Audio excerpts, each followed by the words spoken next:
Stay tuned at the end of this video for more exciting information about the Bass Pro Shop's Outdoor World Video Library.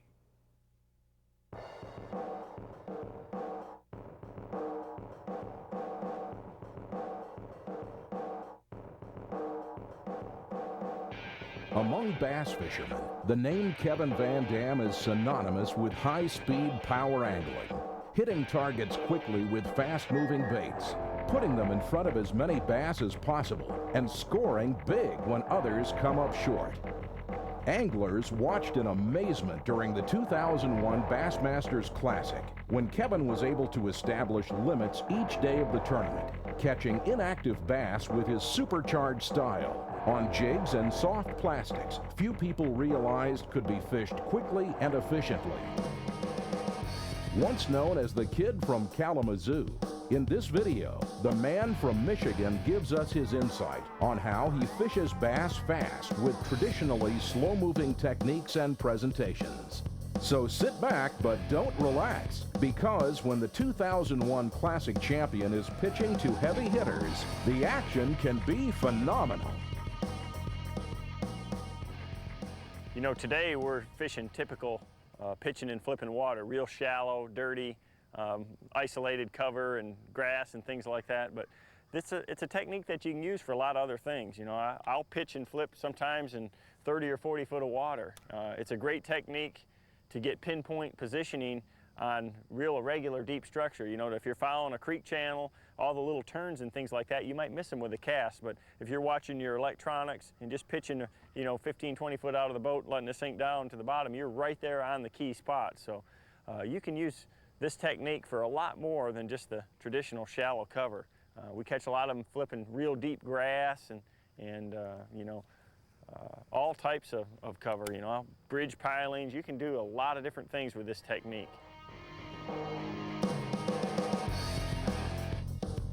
You know, there's really three basic casts that you need to learn for flipping and pitching.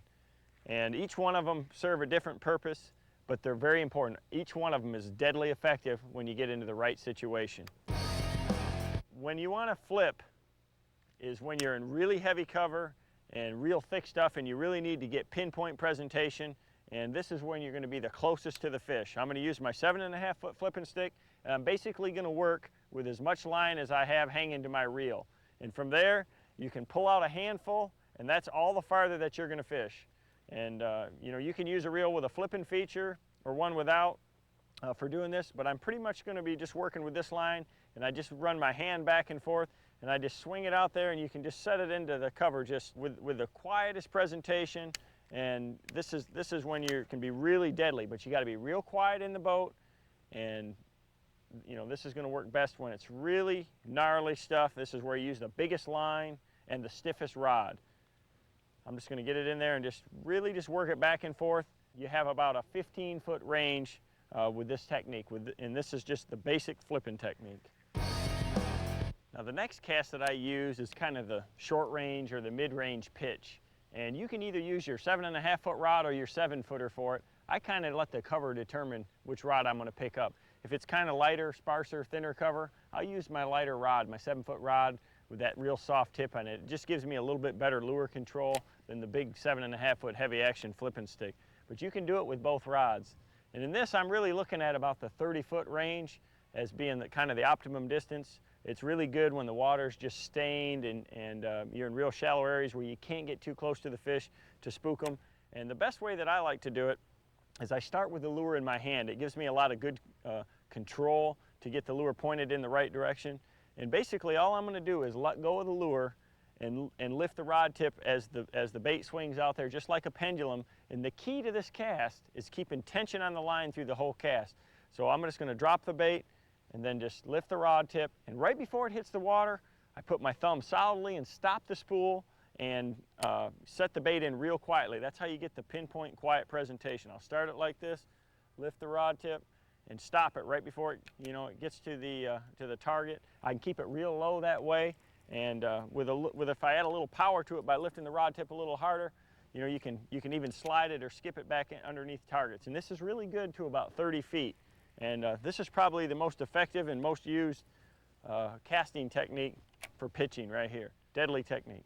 The third pitching technique is probably the hardest one to master, and it's the most important one too. This is one that I catch a lot of bass with.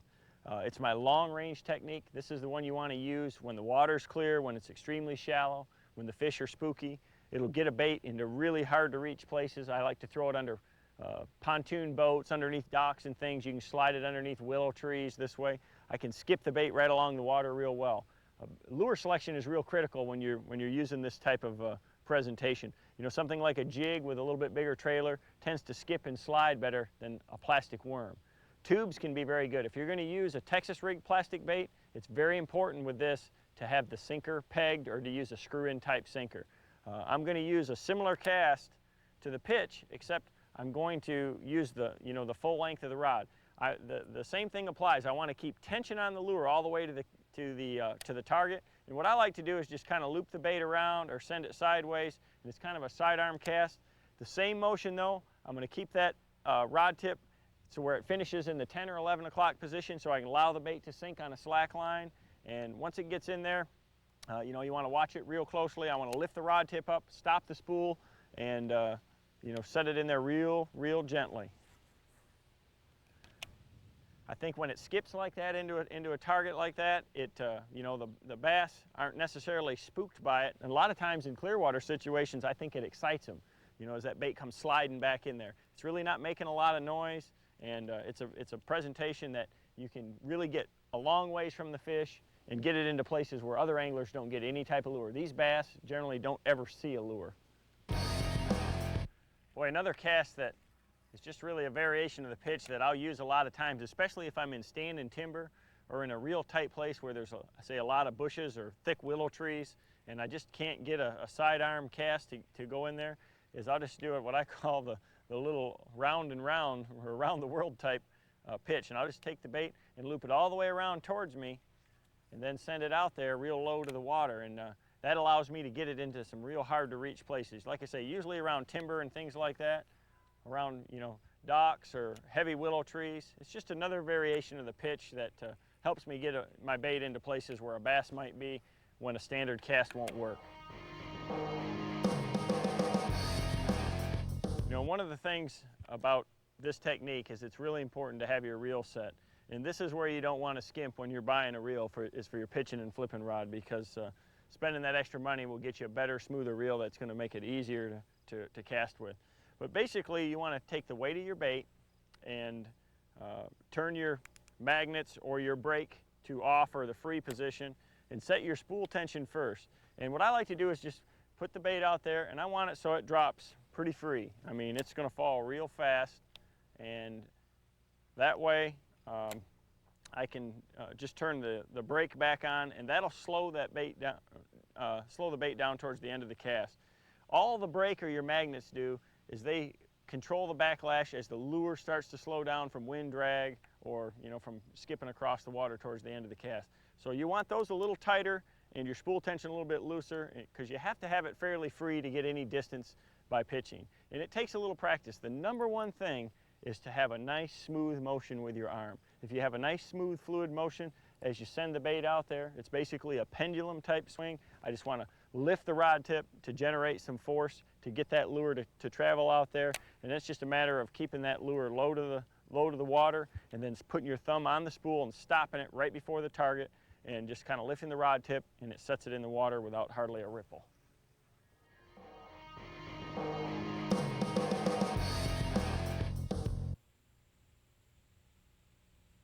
There's one. Oh, that's a good fish. Right out of that tree. Oh, got the jig right in the roof of the mouth. That's where you want to hook them. Let that one go. Good fishing. The equipment that you use for pitching and flipping is real critical. For me, it's just more than one pole.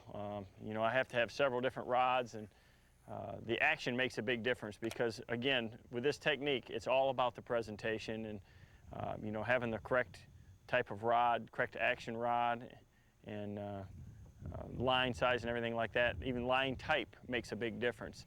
For pitching, like I'm doing here, where I'm hitting a lot of targets that can be from close to far, you need a rod that you can control and get some good accuracy, and I think a 7-footer is the perfect rod for that. But it has to have some tip to it. You know, you got to have some flex to it.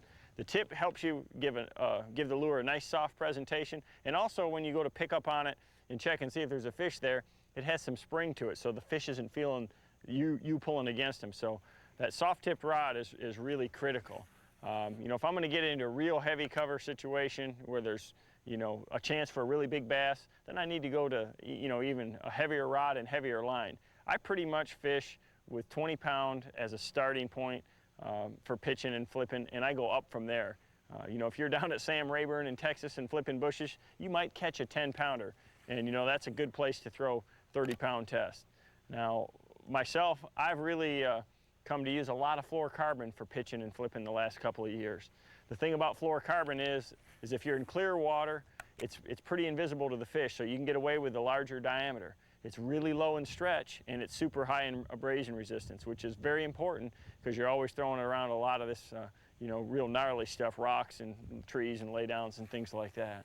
A good bait cast reel is real critical too. You know, I mean, it's not any place to skimp is on your pitching or flipping reel, because you need something that's very smooth that'll help you with that presentation to get that bait in the water real quietly.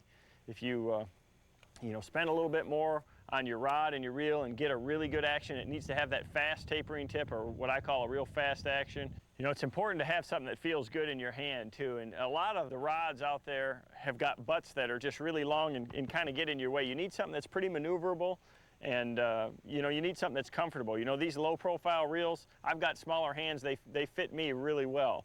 And you know, I want a high speed reel too, and part of that is when you hit a fish out there a little ways and he's really moving fast, you can keep up with him. But the big reason is because you'll make that pitch, you'll fish it through the strike zone, and then you want to get it back in real quick and make your next pitch. So it just keeps your bait in the strike zone a lot longer. You can make a lot more pitches per hour that way, and you know, it's gonna translate into more strikes in a day's time.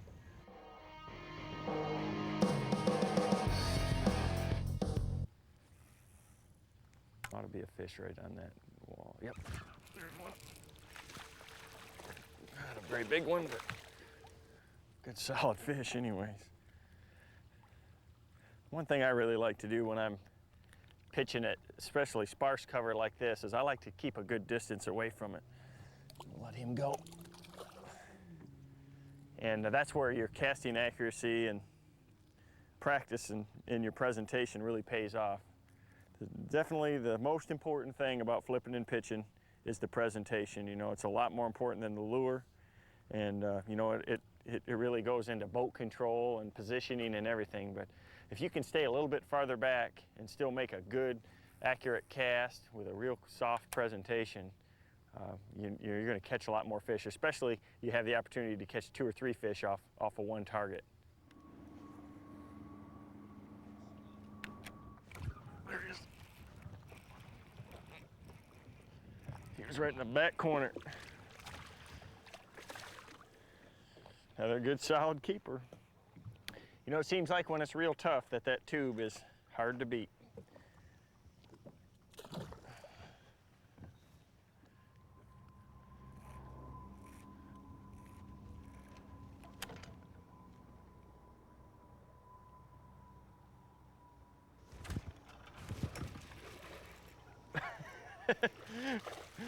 Sometimes there's 2 on the same dock.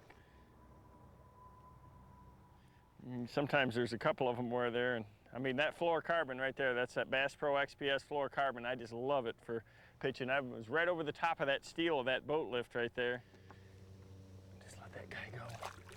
Really, the greatest thing about this technique is the overall efficiency of it, and you can really increase that a lot just by your equipment and boat positioning especially. You know, if you've got a really good rod and reel and you're real confident and you've practiced with it, you can just keep that lure in the strike zone. This is about making inactive fish react to the bait that's being dropped right onto their nose. If you can get it in there quiet without spooking them, they'll react to it. Boat positioning is a big part of that. You've got to be easing along nice and quietly. You're close to them anyways, So you don't want to be stepping on and off the trolling motor a bunch of times. I want to turn it down and keep it going at a constant speed. I like to work into the wind, or like we're doing here, the wind's going one direction, but the current is going another. You know the fish are going to be facing that way.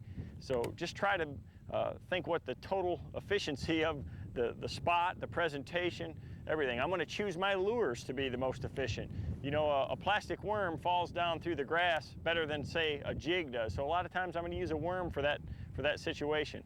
The water clarity is going to be real important. You know, a streamlined bait like a tube in a little bit clearer water will trigger more bites. It's going to fall a little faster. The size of the weight, you know, a heavier jig or a heavier tube, sinker, or whatever, is going to trigger more of those strikes in clearer water. In dirtier water, something slower and bulkier is usually better. So the overall efficiency is what's really good about the technique. You just have to choose the right equipment and, you know, boat positioning and everything to make it 100% efficient.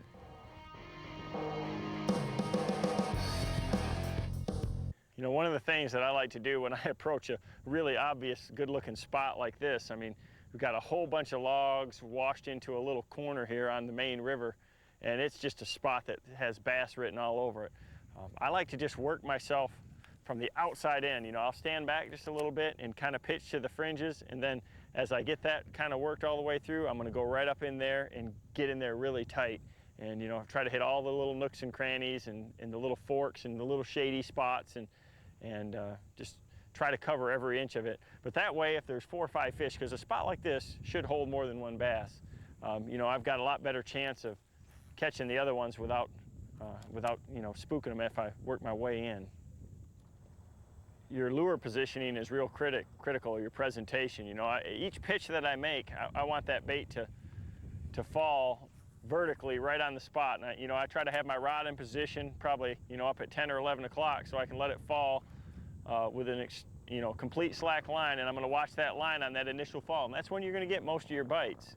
But the rest of the cast is real important too. You know, how far do you work it back? You know, when I got a lot of limbs like this that I might not see, I'll swim it back all the way back to the boat through there and try to feel my way along. But if I can see that I'm, you know, away from the cover, or, you know, I pitch it along the main trunk like that, I'll let it fall, shake it a couple of times, and I'm going to put it back out there again in the strike zone. 99% of your bites when you're pitching and flipping are going to come when that bait is falling. So what I try to do is make it fall as often as possible and as much as possible. You know, if you're swimming that bait in and you get a strike, that tells me a lot about the way the bass are positioned on a given day. And you know, they may want the bait swam along. I'm always paying really close attention to what's going on when I do get a bite, what the bait was doing. Was it falling? Was I swimming it? Did I pull it over a limb? Was I shaking it? What exactly was happening? Because chances are, if you can catch one by doing it one way, there's more of them out there to be caught the same way. That's just about the mood of the fish on a given day. You know, one of the things that I always do when I look at a piece of cover like this is just try to analyze where the bass is going to be and make sure that my first pitch is in that high percentage zone. And you know, on a lay down log like this, it's usually at one of the forks or the junctions, or where the biggest part of the log is at, you know, the stump end, the big part of the trunk where it makes a little curve, where there's a little shade on one side. And you know, what I want to do is make sure that that bait falls right in that spot. I told you that making the bait fall is really critical to catching these fish. I want the bait to drop straight vertical down into the spot. So I'm going to make sure that that first pitch to that target is going to be right on the money, and it's going to be right in one of those high percentage zones, because what you're actually doing is you're making that fish react. He's not there to feed necessarily, but all of a sudden he's minding his own business, and your bait comes in there. It doesn't make a splash, it doesn't make a sound, and all of a sudden it's like, boom, it's right in your face right now. They just react to it. That's why this is such a good technique after cold fronts. The fish are tight to the cover already. They're sluggish. They're really not in a feeding mood, yet all of a sudden that bait drops right on their nose, and they just react to it. They didn't want to bite it. They just couldn't help themselves, and that's why, you know, it's such a super technique. But the presentation is the most important part. I mean, it has to be perfect. It's got to go in there quietly, and it's got to be right on his nose. I mean, you can't be off a foot because the strike zone is that small. You know, this is a classic spot right here for pitching. You know, I could stand back and cast to this just as easily, but the thing that I like about pitching is I can really get that pinpoint presentation and really cover this little rock pile very thoroughly. I mean, the water's real dirty. As long as I'm real quiet on the trolling motor, I can get in there real close. But what I want to do is work down through there, and I'm going to drop my bait about every 1 foot increment through there and just really feel everything that's there, because a lot of times it'll just be one extra big rock out there that'll hold the fish that you might miss if you were standing back and casting. You just get a lot better feel, a lot better control, and you can work a small area a lot more thoroughly like this.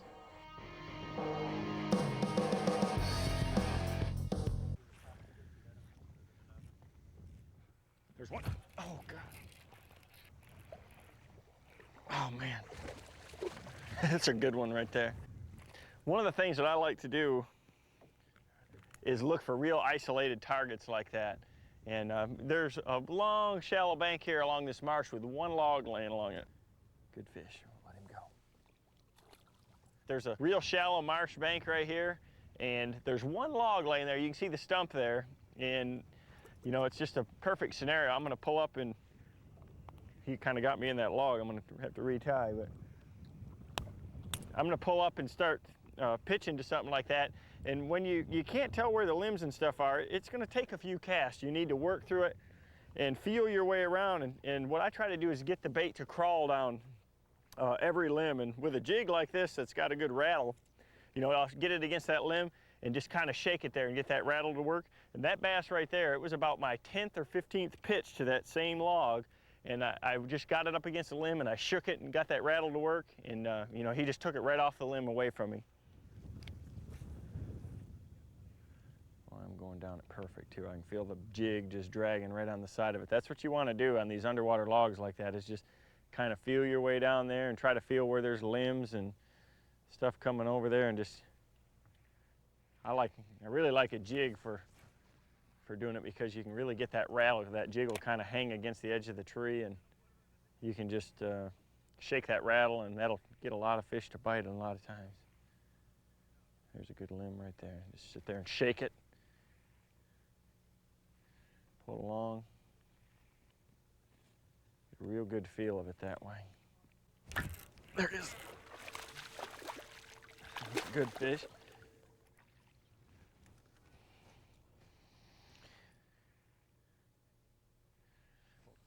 He just ate that jig. Good fish. Let him go.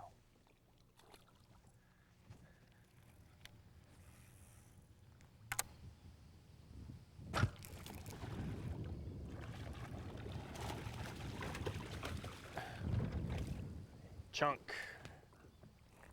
I cannot believe, that's what'll amaze you when you're flipping sometimes, is how shallow these fish will actually get.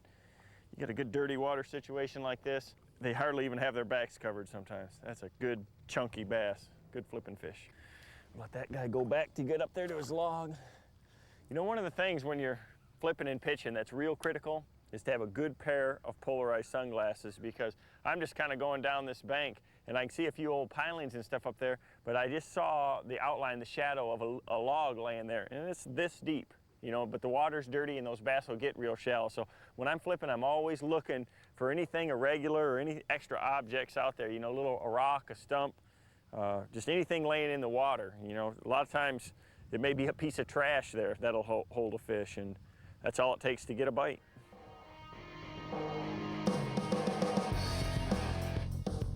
You know, when you're flipping and pitching, shade is a real critical element to be thinking about.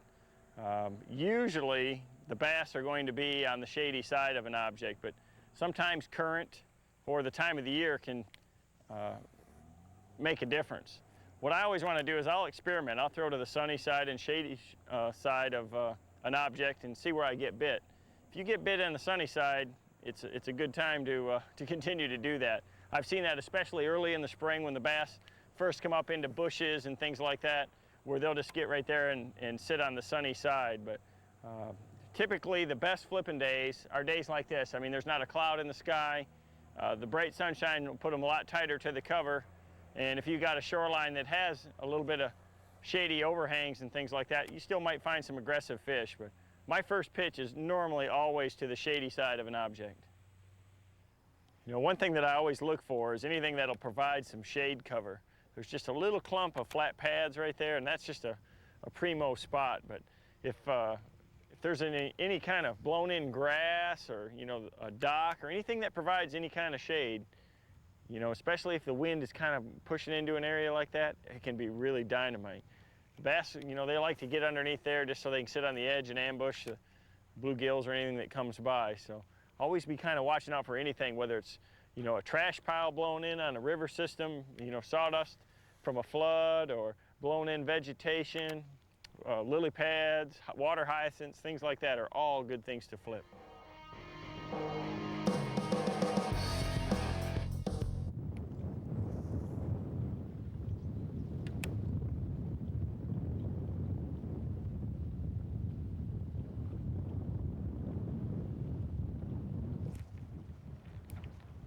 There's a good one. That's a little better fish. Yeah, finally. Boy, there was some trash down there and he got hung in that. A good solid keeper. Oh, that hook had him good. It's important to have a real strong hook for these tubes. This one's designed just for a tube, but that makes a big difference.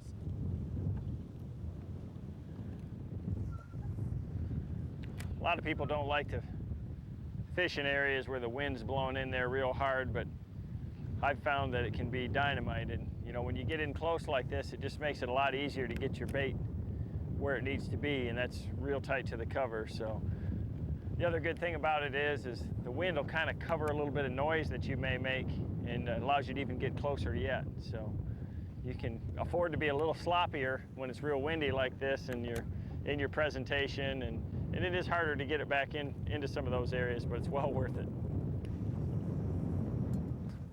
Oh gosh, there's a good one right there. I mean, there's a bigger one. Oh no, he's just foul hooked. Thought he was a lot bigger than that. Still a good fish.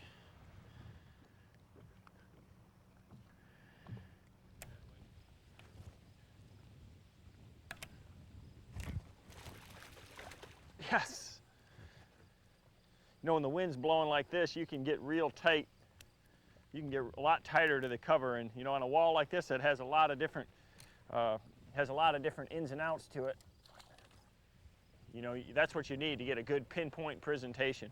You know, the wind's covering your approach. You can afford a little bit more noise, and you know, with the trolling motor and even with the splashdown, but it's just a lot easier to get a perfect presentation and drop that jig right down on them. And I'm going to hit every one of these pilings going down through here. There's one. There's two of them right in one spot. That's a good fish right there. Oh. If I can get a hold of him. That's a nice one.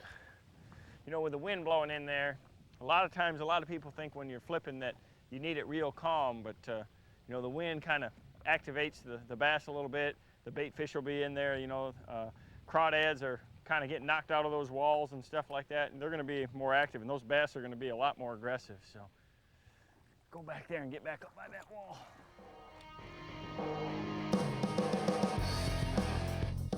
A jig is one of my favorite baits for flipping and pitching, and there's a lot of good reasons why. First off, it catches big fish. It's a bigger, bulkier bait. It imitates a crawdad real well. If you choose the right colors, you can imitate a brim, a shad. Just about anything a bass eats can be imitated with a jig. All you have to do is choose the right color, size, and weight for the conditions. Now, in general, the way I pick jigs is off the water clarity. And you know, if I want a jig for dirty water, I'm going to use a darker color, black, black and blue, you know, purple, things like that in dirtier water. As the water gets clearer, I start to use colors more natural. Watermelon, pumpkin, brown, things like that. And if I know the bass are feeding on a certain type of forage, I try to match it. You know, when the bass are on shad, for instance, a white jig is hard to beat. If they're, you know, around bluegills and things like that, especially around the spawn when they're chasing bluegills away from their beds and things, I'll use a bluegill color or something with a, you know, a chartreuse tail on it, something a little flashier like that. So color is real important. The other thing is size, or the weight that you're going to pick, and how much you have the jig trimmed. A jig right out of the package is a big profile bait. It has a long skirt on it, and generally I'm going to trim just about every jig right out of the package. But The weight of it is going to control the fall along with the trailer that you put on there. The warmer the water and the clearer the water, generally the faster I like the bait to fall. In cold water and in real dirty water, I want a bulkier bait that falls slower. So I'm going to use a lighter jig with a bigger trailer in a situation like that. And a lot of it has to do with just experimentation out in the water. If I pitch my jig out there and one bites it as I'm reeling it in or swimming it in, that gives me a good idea that I need to have the bait up off the bottom, and a lighter jig would be well in order. So if I have the bait where I'm shaking it on the bottom and that's when they're biting it, there's a good chance they're probably going to be really feeding on crawdads in that situation, and a heavier jig that gets down on the bottom and stays down there is going to be better. One thing that I always like with my jig though is a good rattle. I want that bait to make noise every time it comes in contact with cover. One thing you have to do when you buy a jig from the store and first take it out of the package is you really need to trim it. And I'm going to trim it to really match the conditions or the profile that I'm looking for. Part of that can be done by the size of jig that you pick. There's little bitty jigs made like the little Bitsy Flip or the Bitsy Bug jig that are much smaller to begin with and give you a much smaller profile. And in real clear water, they can be dynamite. But for a normal jig fishing like this, I take this full long skirt and I like to trim it so that it doesn't hide the action of my trailer. And I'll just take a pair of scissors and I'll pull the skirt real tight and trim it basically right behind the hook, somewhere between 1/4 inch and an 1/8 inch right up to the hook. The clearer the water, the shorter I like that skirt, and that way it won't hide the action of your trailer. The next thing that's real critical is the weed guard itself. If you're fishing in grass or vegetation, sometimes you can trim the weed guard down a little bit, to make it a little bit softer. But most of the time I like to leave mine all the way full because you never know when you're going to find a piece of wood or something to throw at, and you don't want the jig to hang up. What I do like to do though is I like to cut the angle of that weed guard down a little bit. And what I'll do is I'll cut it parallel with the hook right from the top there so it's nice and flat. And what that does is that stiffens those bristles up by shortening them, and it makes it a little more weedless. And as it's going through the water, if a fish sucks it in his mouth, it's less apt to keep you from hooking the fish. And that jig right there is ready to fish. Once you get your jig all trimmed, then you're ready to put a trailer on it. There's a lot of different types made. First off is pork. It's been around forever, and it's probably still the best in a lot of situations. In real cold water, I like it a lot. I think it has the best movement, and it has a real good soft feel and taste to it. One thing that I like to do to it is I'll just kind of split the end of those pinchers a little bit to make them kind of look like a crawfish. You see that? Kind of just cut the end like that, and that gives it a little extra action and looks more like a crawdad. And again, you can use the size of your pork to control the rate of fall of that jig. Plastic trailers have become real popular in recent years, and they have advantages because they just don't dry out, and you can get colors that you just can't get in a pork frog. You can get flake in them, and they can be a lot flashier, and that's really when I like to use plastic, is to get some odd shapes and some odd colors. Smaller profile trailers like this are going to be real good on the smaller jigs, the little Bitsy Bugs and things like that. A big trailer like this Super Chunk is really good for swimming type actions. It has a big profile to it and a lot of movement. A big piece of plastic like this or pork will really slow down the fall of a jig. Real cold water, early in the spring especially, when you want a slow fall, a big trailer like that can be dynamite. If I'm swimming a jig, say around boat docks and things like that, a lot of times I want an action type trailer, so I'll use a twin tail like that, and I'll match the color to the jig. There's just about every color of plastic trailer made to match just about any color of jig. Anytime that I'm using a plastic trailer, I like to use some fishing glue and glue it on there. And the reason is if you're skipping that bait around docks and cover and things like that, it just keeps it up a lot better, and they'll last a lot longer for you also. There's the swirl. There it is. Oh, boy, I just swam it by that one, and he just jumped out there and ate it.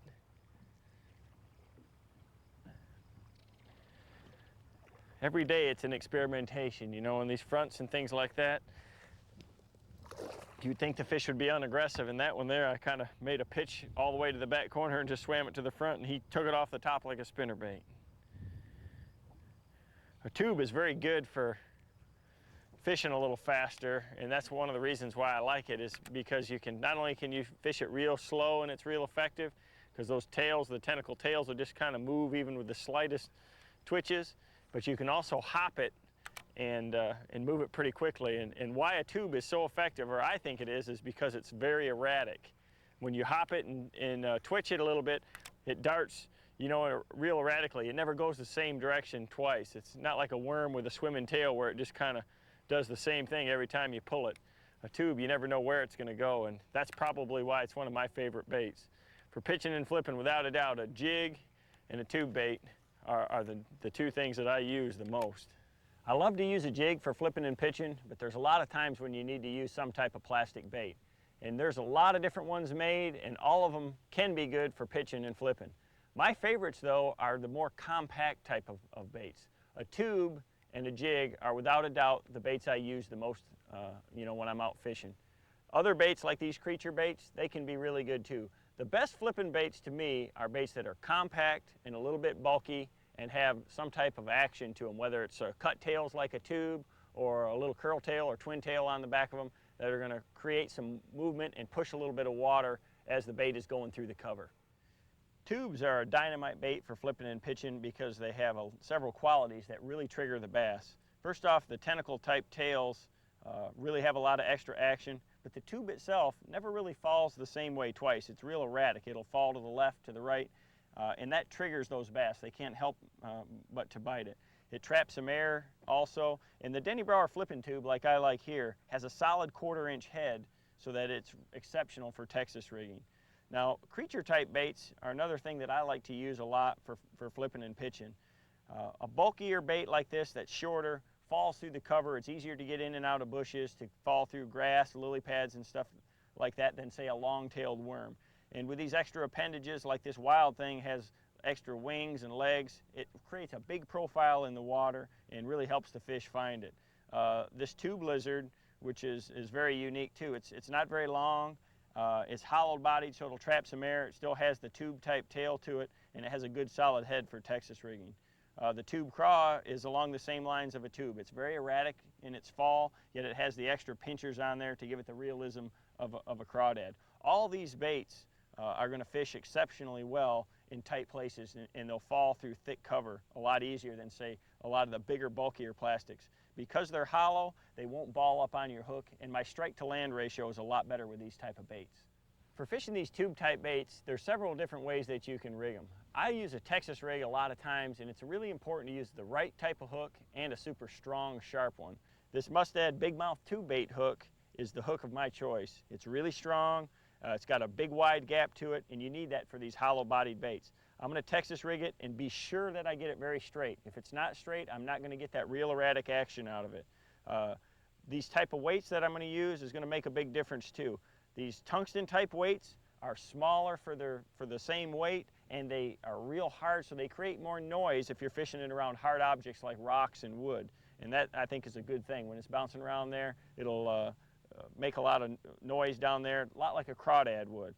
If I'm fishing it into real heavy vegetation, I'll use a screw-in type sinker. That way it'll stay connected to the tube itself, and it'll pull it down through the cover. Both of them are good ways to do it. It just depends on the conditions that you're in. Another head that I like to use is this new flipping tube head made by Strike King. And the unique thing about it is it's got a real strong, super sharp hook with the eye comes straight out the front and a good weed guard. And the way the weight is poured on it over the length of the hook, it gives the tube a more horizontal fall, and it's very erratic. It kind of swims down to the bottom. This is an exceptional head for skipping under docks and for fishing around areas where you're trying to imitate bait fish, and that's why I've got them rigged with a white tube here. If I see the bass are eating shad or bluegills and things like that, I love to throw this flipping type tube head.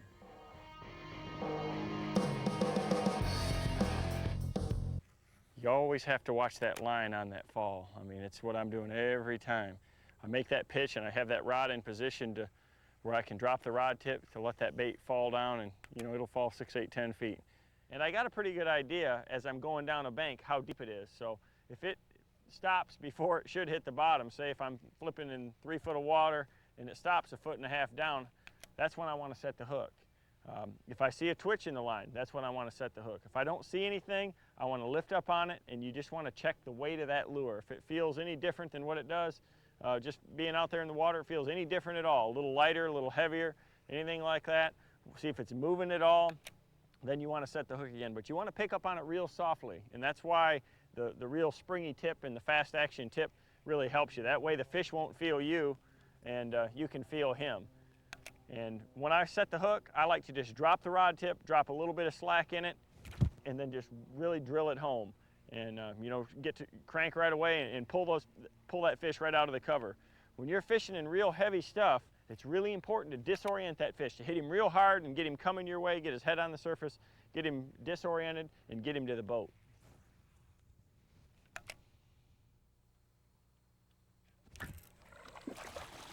Another good one.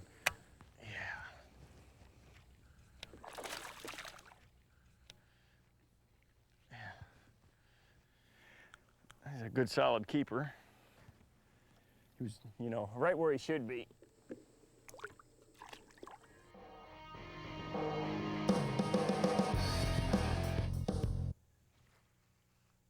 Boy, when it's real slick and bright like this, it's real critical to have a superb presentation. And one of the things that I like to do, kind of in the off season or when I'm watching TV at home, is just sit there in the living room with a rod and practice my pitching, because you know, being able to drop that bait in there real quietly and get it right to the exact spot on the target when it's like this is critical. You know, the fish are real spooky right now.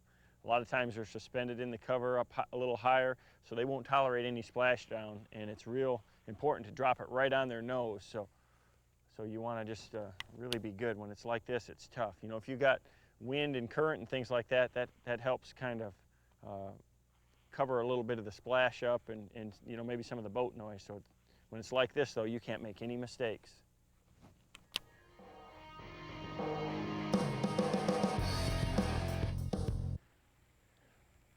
I've always had better success off dead trees or brand new green stuff in the water. You know, when the water, if you get a high water situation and it floods and you get, say, some willows in the water, things like that, the bass really get around that. But it seems like after a week or two, you know, when those leaves turn brown in the water, the bass kind of get away from them, and then when they fall off, it just gets better again.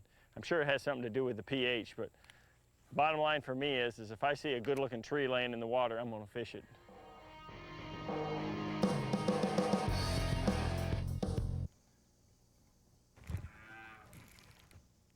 Oh, he's in that tree.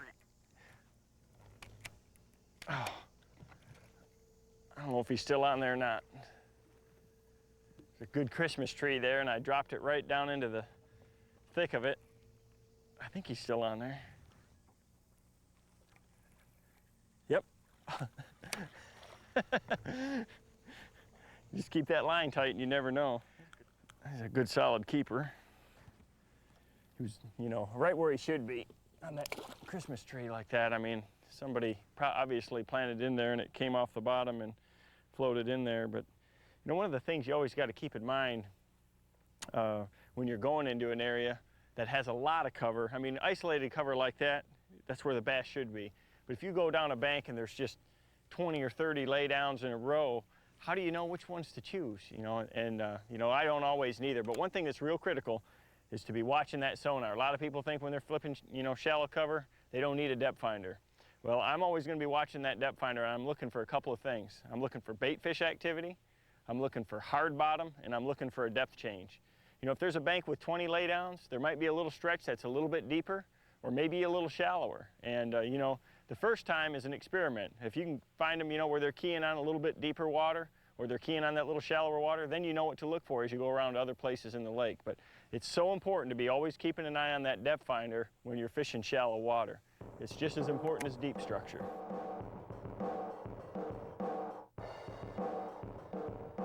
Kevin Vandam's success on the tournament trail is a testament to the effectiveness of pitching and flipping. Yes, Vandam is known for being a whiz with a spinnerbait, but he's just as deadly with a jig or soft plastic tied to the end of his line. If you add to your arsenal the tactics described in this video, you'll undoubtedly increase your catch when bass are tight-lipped and close to cover. But remember, as sure as Kevin's a classic champion, the fishing you encounter while pitching and flipping isn't always slow and tedious. If done right, it can be just as exciting as any good spinnerbait bite.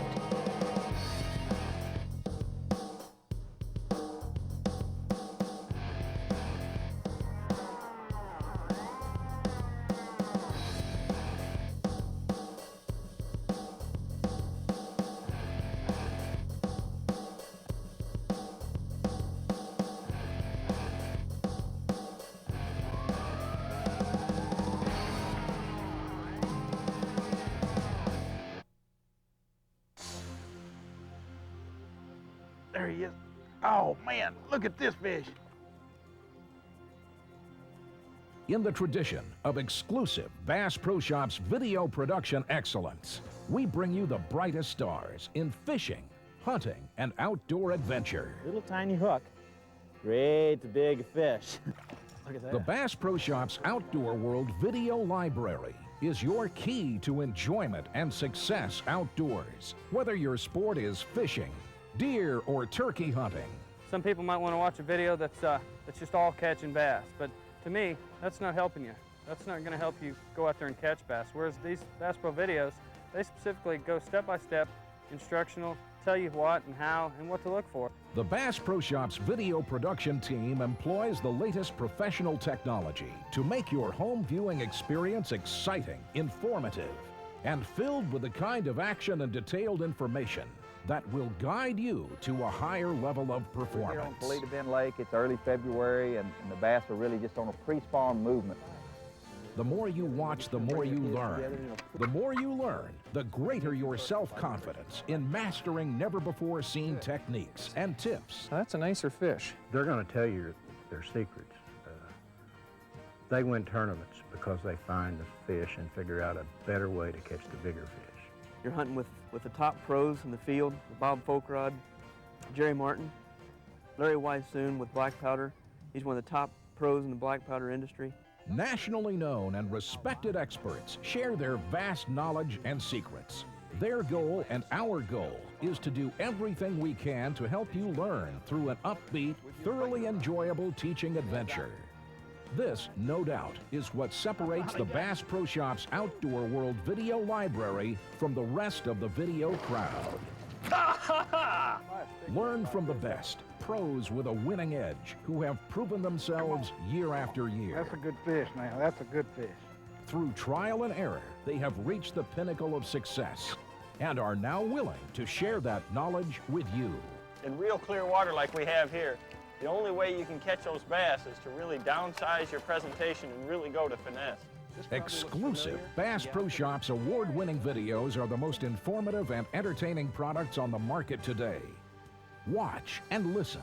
Step up to a higher level. Well, that's what it's all about. I definitely have improved my fishing and caught more fish because of the Bass Pro videos. See the latest Bass Pro Shops catalog for the complete Outdoor World Video Library. And start your journey to be the best outdoorsman you can be today. If you watch these tapes, you'll really learn something.